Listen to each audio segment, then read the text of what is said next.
오늘도 100권의 고전 읽기를 찾아주셔서 진심으로 감사드립니다. 오늘 소개해드릴 고전은 러시아의 대문호 표도르 도스토옙스키의 영원한 문제작, 바로 죄와 벌입니다. 우리는 이 작품을 통해서 라스콜리니코프라는 한 청년의 영혼, 가장 깊은 곳으로 함께 들어가 볼 텐데요. 그의 죄, 그리고 그 죄에 따르는 벌, 그리고 마침내 구원에 이르는 그 길고도 고통스러운 여정을 같이 한번 따라가 보겠습니다. 자, 본격적인 이야기에 앞서서 제가 여러분께 아주 근본적인 질문 하나를 던져볼까 합니다. 만약 더 큰 선을 이룰 수만 있다면 하나의 악을 저지르는 건 괜찮을까요? 이게 과연 정당화될 수 있을까요? 바로 이 질문이야말로 죄와 벌이라는 거대한 소설 전체를 꿰뚫는 핵심적인 딜레마이고요. 주인공 라스콜리니코프를 파멸 직전까지 몰고 갔던 위험한 생각의 시작이었습니다. 자, 그럼 이 거대한 이야기를 어떤 순서로 따라가 볼 거냐면요. 총 6단계로 나눠서 진행해 보겠습니다. 그의 위험한 사상에서 출발해서 죄의 무게를 눕히고 주변 인물들과 심리전을 벌이다가 마침내 구원에 이르는 길까지 라스콜리니코프의 영혼을 함께 따라가 보시죠. 네, 그럼 첫 번째 장부터 열어보겠습니다. 모든 비극이 시작된 지점이죠. 대체 라스콜리니코프라는 청년의 머릿속에선 무슨 일이 벌어지고 있었는지, 그리고 그가 처한 현실은 얼마나 절망적이었는지 한번 살펴보겠습니다. 배경은 1900세기 중반 러시아의 수도 상트페테르부르크입니다. 한번 상상해 보세요. 이 도시는 당시 뒤늦은 산업화의 열병을 앓고 있었어요. 한쪽에서는 화려한 귀족들이 파티를 벌이고 다른 한쪽에서는 수많은 사람들이 굶주림에 죽어나가는 그야말로 극심한 혼돈의 시대였습니다. 낡은 가치, 신에 대한 믿음 같은 것들은 무너져 내렸는데 새로운 시대 정신은 아직 뿌리 내리지 못한 그런 이념의 공백기였죠. 이런 시대가 한 예민한 청년의 영혼을 어떻게 뒤흔들었을까요? 바로 이 혼돈의 도시 한복판에 우리의 주인공 라스콜리니코프가 있습니다. 아주 똑똑한 법대생이었지만 정말 지독한 가난 때문에 학교를 그만둬야 했죠. 그가 사는 곳은 관처럼 좁고 어두운 다락방.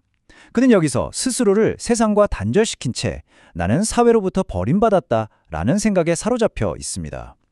근데 정말 흥미로운 건 그의 내면이에요. 한편으로는 나는 남들보다 뛰어나 하는 지적 우월감에 빠져 있다가도 다른 한편으로는 나는 한낱 벌레에 불과해 하는 끔찍한 자기 혐오에 시달립니다. 이 극과 극을 오가는 자기 분열이 바로 그의 비극을 잉태한 토양이 된 겁니다. 이 고립된 다락방에서 혼자만의 생각에 빠져 있던 라스콜리니코프가 뭘 만들어내냐면요. 바로 자신만의 아주 위험한 이론입니다. 이름하여 범인 비범인 사상. 우리가 흔히 초인 사상이라고 부르는 거죠. 그러니까 인류는 딱 두 부류로 나뉜다는 거예요. 하나는 법이나 도덕에 순응하면서 그냥 살아가는 대다수의 평범한 사람들, 범인이고요.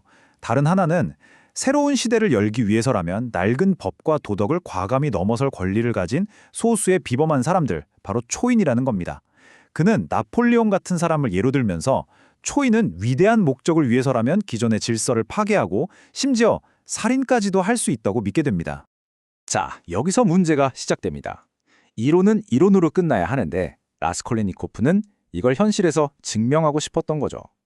내가 과연 초인인가 아니면 벌레인가?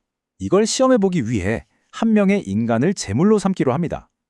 그 대상은 바로 사회의 해악을 그치는 이 같은 존재라고 그가 멋대로 규정한 고리대금업자 노파였어요. 저 노파를 죽여서 돈을 빼앗고 그 돈으로 수많은 선한 일을 하면 자신의 살인은 정당화될 수 있을 거라고 합리화한 겁니다. 이렇게 그의 위험한 사상은 끔찍한 범죄 계획으로 구체화됩니다. 자, 이제 두 번째 단계로 넘어갑니다. 그의 완벽해 보였던 이론이 현실이라는 벽에 부딪히면서 어떻게 산산조각 나는지 그 끔찍한 과정을 한번 들여다보죠. 계획이요? 철원부터 완전히 빗나갔습니다. 노파를 살해한 직후 충격과 공포 속에서 그는 예상치 못하게 그 자리에 나타난 노파의 착한 여동생 리자베타까지 우발적으로 살해하고 맙니다. 이성과 이론으로 무장했던 그의 정신은 순식간에 무너져 내리죠. 심지어 며칠 뒤에 밀린 집세 때문에 경찰서에 불려갔다가 우연히 살인사건 이야기가 나오자 그 자리에서 기절까지 해버립니다. 이때부터 끔찍한 죄책감과 공포는 그의 몸을 갉아먹기 시작해요. 심한 열병과 창난에 시달리게 되죠. 훔친 물건들을 바위 밑에 숨기면서 어떻게든 범죄의 흔적을 지워보려고 발버둥치지만 이미 그의 내면은 돌이킬 수 없이 망가져버렸습니다. 결국 어떻게 됐을까요? 네, 그의 이론은 완전히 박살이 나버립니다. 살인이라는 행위를 통해 자신이 법을 초월한 비범한 존재임을 증명하려 했지만 그 결과는 정반대였어요. 그는 초인이 되기는커녕 죄책감이라는 너무나 인간적인 감정에서 한 발짝도 벗어날 수 없는 그저 고통받는 나약한 인간일 뿐이라는 사실만 확인하게 된 거죠. 그의 범죄는 그를 초인으로 만든 게 아니라 인간 이하의 병든 존재로 추락시켰을 뿐입니다. 세 번째 단계입니다. 참 아이러니하죠? 내면은 완전히 무너져 내렸는데 바로 이 순간부터 그의 주변으로 다양한 인물들이 마치 자석처럼 이끌려오기 시작합니다. 이제 이야기는 그의 머릿속을 넘어서 인물들 간의 팽팽한 심리전이라는 새로운 무대로 옮겨갑니다. 이 소설의 백미 중 하나죠. 바로 예심판사 포르피리와의 숨막히는 두뇌 싸움입니다. 라스콜리니코프는 어떻게든 자신의 초인 사상을 설파하면서 범죄를 철학적으로 방어하려고 합니다. 반면에 노련한 예심판사 포르피리는요, 물적 증거 하나 없이 오직 상대의 심리를 꿰뚫어보고 그 허점을 파고드는 방식으로 라스콜리니코프를 압박해 들어옵니다. 이 두 사람의 대화는 그야말로 창과 방패의 대결처럼 소설 전체에서 가장 짜릿한 긴장감을 선사하는 부분입니다. 그리고 동시에 그의 인생 앞에 두 갈래 길이 놓입니다. 구원의 길이냐 아니면 더 깊은 파멸의 길이냐. 한쪽에는 그의 여동생 두냐와 결혼하려는 속물 변호사 루쥔이 있습니다. 이 사람은 돈과 지위를 이용해서 타인을 지배하려는 계산적인 이기심의 화신이죠. 그리고 그 정반대편에 소냐가 있습니다. 그녀는 가족을 위해 스스로를 가장 낮은 것으로 던졌지만 절대적인 신앙과 희생적인 사랑을 통해 구원이 가능하다고 믿는 인물이에요. 루진과 소냐, 이 두 사람은 라스콜리니코프가 앞으로 어떤 길을 가야 할지를 보여주는 살아있는 이정표나 다름없습니다. 자, 여기서 소냐라는 인물을 그냥 지나칠 수가 없습니다. 그녀는 이 어둡고 차가운 이야기 속에서 유일한 한 줄기 빛과 같은 존재거든요. 겉으로 보기엔 술주정뱅이 아버지 때문에 매춘부가 되어야 했던 사회적으로 가장 비천한 여인이죠. 하지만 그녀의 내면은 누구보다 순수하고 강한 신앙심, 그리고 타인의 고통을 끌어안는 연민으로 가득 차 있습니다. 스스로를 세상과 단절시키고 지옥 속을 헤매던 라스콜리니코프에게 자신의 끔찍한 고통을 이해하고 함께 아파해 줄 수 있는 유일한 존재, 그의 어두운 영혼을 비추는 피난처가 바로 소냐였던 겁니다. 네 번째 단계, 이제 이야기는 최고조에 이릅니다. 더 이상 죄의 무게를 견딜 수 없게 된 라스콜리니코프가 마침내 자신도 모르게 구원의 손길을 찾아 한 사람에게로 향하게 되죠. 그는 이제 한계에 다다랐습니다. 포르피리의 압박, 완전히 무너져버린 자신의 이론, 그리고 밤낮으로 그를 괴롭히는 양심의 가책까지 더 이상은 혼자 감당할 수가 없어요. 이 모든 고통의 무게에 짓눌린 그가 찾아간 곳은 바로 소냐의 작고 누추한 방이었습니다. 왜 하필 그녀였을까요? 아마도 자신처럼 사회의 가장 밑바닥에서 고통받는 그녀라면 자신의 이 끔찍한 죄를 이해해줄지도 모른다고 생각했던 것 같습니다. 그리고 마침내 그의 입에서 터져나온 이 한마디, 소냐 앞에서 그는 자신의 모든 죄를 고백합니다. 내가 죽인 건 노파가 아니야. 나 자신을 죽인 거지. 이 말에 그의 모든 고통과 깨달음이 담겨 있습니다. 자신의 범죄가 무슨 대단한 철학적 증명이 아니라 결국 자기 자신의 인간성을, 자기 영혼을 스스로 살해한 끔찍한 자기 파괴 행위였음을 비로소 인정한 겁니다.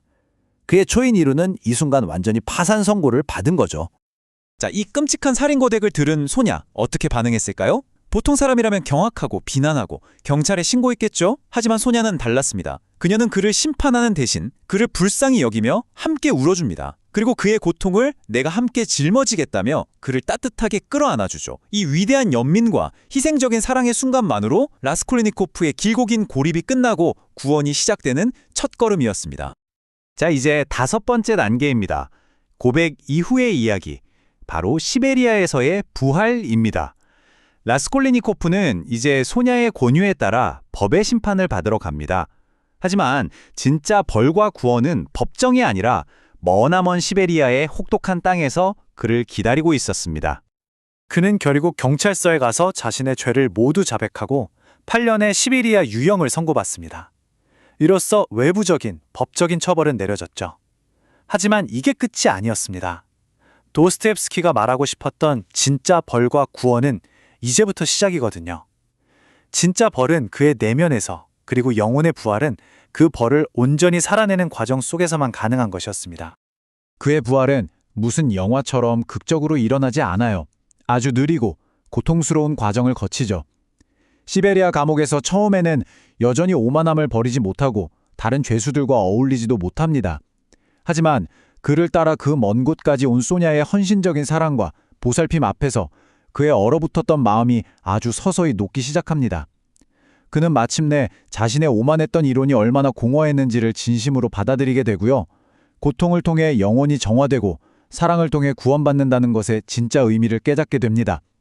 이것이 바로 그의 영혼이 다시 태어나는 부활의 과정입니다. 자, 이렇게 라스콜리니코프의 길고 긴 영혼의 여정을 함께 따라와 봤는데요.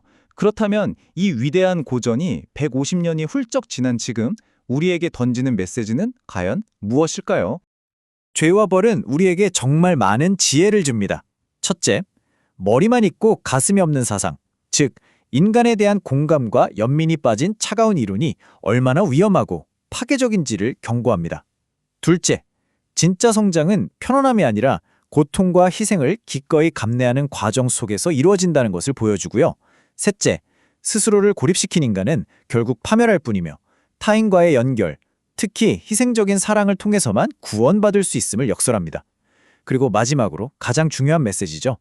이 세상에 초인 같은 건 없으며 모든 인간의 생명은 그 자체로 존엄하고 소중한 가치를 지닌다는 것입니다.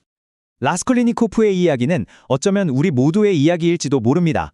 우리 안에도 세상을 재단하려는 오만한 이론과 고통받는 타인을 끌어안는 따뜻한 연민이 공존하니까요. 지금 여러분의 마음속에서는 어느 쪽의 목소리가 더 크게 울리고 있나요?